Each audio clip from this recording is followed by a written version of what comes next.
안녕하세요. 건강에 관한 이야기 하나하나 풀어보는 정의안의 건강 톡톡. 한의사 정의안입니다. 자율신경 실조증은요, 이 자율신경계와 관련된 교감, 부교감 신경계 이상으로 발생하는 증후군입니다. 그리고 이 증상의 범위가 워낙 넓어서 내분비계, 심혈관계, 호흡기계, 소화기계, 비뇨생식기계, 또 체온조절계, 통증조절계 같은 신체의 광범위한 기능을 총망라하기 때문에 이 진단도 어렵고 치료도 쉽지 않습니다. 자, 오늘은 이 자율신경 실조증 제대로 치료한다는 것이 뭔지에 대한 이야기입니다. 나무를 볼 것이 아니라 숲을 봐야 한다. 자율신경 기능에 문제가 있는 것으로 추정되기는 하는데 이 광범위한 증상들을 모두 검사해서 전체 상태를 파악하기는 쉽지 않습니다. 나무만 들여다보고 있다 보면 숲 전체를 알 수 없는 것처럼 말이죠. 그런데 요즘 다양하고 과학적인 여러 가지 유형의 자율신경 검사를 할 수 있게 됐고요. 한의원 진료도 이런 각종 검사 데이터를 기반으로 진찰을 합니다. 진찰할 때는 물론 환자의 안색도 살피고 병세에 대해서 자세하게 듣고요. 또 상세히 이 병증을 질문하고 진맥하는 한방 고유의 진찰 방법도 물론 있습니다. 그런데 아직도 자율신경 실조증 치료를 받기는 했는데 제대로 효과를 보지 못하고 있다는 분 많습니다. 그리고 당장 급한 치료만 하다가 보니까 자꾸 시간만 지체가 되고 있다는 분도 많고요. 또 어떤 분은 계속 좋아졌다 안 좋아졌다 이렇게 계속 반복하고 있다는 분들도 워낙 많다 보니까 어떻게 해야지 제대로 치료가 되는 건지 굉장히 답답하다.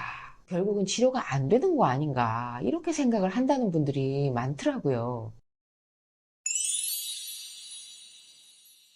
자율신경 실조 치료를요, 장기간 하게 되는 경우는 이걸 당장 증상 개선에만 목적을 두고 증상 하나하나만 조절하는 이 대증 치료하면서 그냥 시간 보내는 경우가 가장 많습니다. 워낙 증상들이 많아서 뭐 어느 거 하나 가벼운 것이 없죠. 환자 입장에서는 정말 하나하나 즉시 즉각 증상을 없애고 싶은 마음이 사실이죠. 그러다 보니까 수면 유도제, 수면제, 신경 안정제, 진통제, 소화제, 정장제 이런 약물들 또는 주사제 이런 것들 여러 가지로 복용하고 주사 맞으면서 버티게 되는데요. 이렇게 조절하다 보면 나중에는 이런 약이나 주사의 효능을 제대로 발휘하지 못하게 되고요. 결국은 더 실망스럽죠. 그래서 이 대증 치료에 치중하느라고 소모한 시간을 되돌릴 수는 없다는 거죠.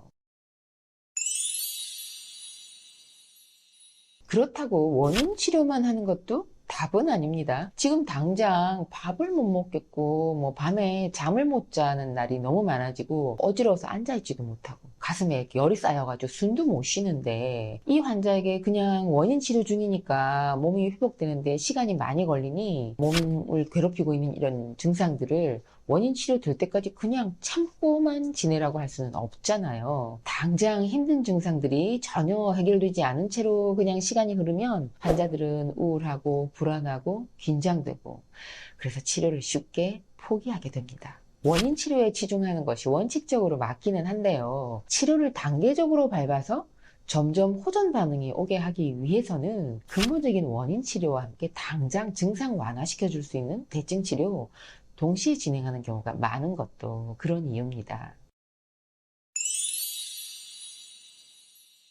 대증 치료, 원인 치료 이런 거 상관없이 어떻게든 치료가 잘 되고 빠른 효과를 보기 위해서는요. 전제 조건이 있습니다. 치료를 받아들일 몸의 조건이 좋아야 됩니다. 집을 지을 때 우리가 집안의 조건과 토양의 모양이 좋아야 그리고 기초공사가 튼튼해야 좋은 집을 지을 수가 있잖아요. 치료를 해보면 확실히요. 나이도 젊고 주변 상황도 좋아서 빨리 나을 것 같은 조건인데도 막상 치료를 시작해보면 좋아졌다, 나빠졌다 반복을 하거나 아니면 좀처럼 호전 반응이 나타나지 않는 경우도 있습니다. 그래서 면역력, 기초 체력, 생활 습관 이런 게 너무 심하게 나빠서 몸 상태가 엉망이면 나이가 젊어도 치료 효과가 떨어집니다. 검사를 해봤을 때 이 상열 하한, 상체와 얼굴로는 열이 뜨고요. 하체와 복부와 손발은 냉한 이런 상열 하한 상태가 굉장히 심한 경우에 치료를 통해서 상하, 순환을 바로 잡는 것이 순서고요. 또 그 상열 하한을 바로 잡은 상태를 지속적으로 유지할 수 있도록 하는 과정도 필수입니다. 그래야 대증 치료든 원인 치료든 치료 효과가 빨라지고요. 치료 효과가 오래 유지될 수가 있는 거죠. 그럼 재발하지 않으려면 어떻게 해야 할까요? 자율신경 실조는 이 치료의 속도나 효과 면에서도 몸의 구조와 컨디션, 그리고 면역력, 원기를 회복하는 기초 치료가 치료의 효율을 좌우하고요. 또 재발도 예방할 수 있는 방법입니다. 특히 이 배우자나 가족과의 갈등으로 인한 이 스트레스로 유발된 자율신경 실조는 치료가 끝난 뒤에도 이 상황이 바뀔 수가 없는 경우잖아요. 이런 경우는 이 치료 과정을 통해서 회복된 신체의 이 수승 화강 상태를 잘 유지하는 것이 중요합니다. 자율신경 실조가 재발되는 것은 수승 화강 상태가 다시 무너졌을 때 발생하기 때문이죠. 그래서 저는 이 치료를 완전히 마무리한 환자라 하더라도 일정 간격을 두고 정기 검진을 위해 진찰 받으러 오게 하고 있습니다. 몸의 상태를 잘 유지하고 있는지 여부를 확인하기 위해서인데요. 환자 입장에서는 이렇게 정기 점검을 주기적으로 받으면서 본인의 몸과 마음을 그리고 또 정신을 다시 한번 돌아볼 수 있는 계기가 되어서 좋고요. 오늘 영상은 자율신경 실조 재발되지 않으려면 어떻게 해야 할지를 살펴봤는데요. 첫 번째, 나무를 볼 것이 아니라 숲 전체를 봐야 한다. 두 번째, 대증 치료냐 원인 치료냐 그 한계가 있다는 거. 세 번째, 기초가 튼튼해야 치료도 잘 된다는 점.